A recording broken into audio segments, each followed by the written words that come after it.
और इस वक्त की बड़ी खबर मिल रही है इस वक्त देहरादून से, जहां पर बीजेपी एमएलए महेश नेगी पर रेप का इल्जाम लगा है। खातून ने महेश नेगी के खिलाफ तहरीर दी है।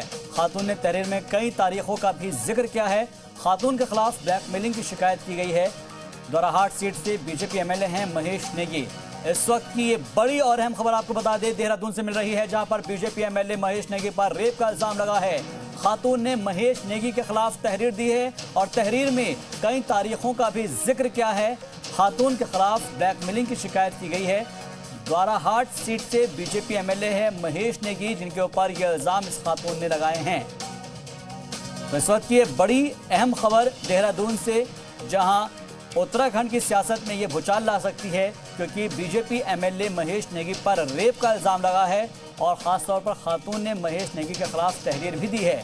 इस खातून ने तहरीर में कई तारीखों का जिक्र बाकायदा किया है और खातून के खिलाफ ब्लैकमेलिंग की शिकायत की गई है। दोराहाट सीट से बीजेपी के एमएलए हैं महेश नेगी, उन्हीं के ऊपर ये इल्जाम लगा है।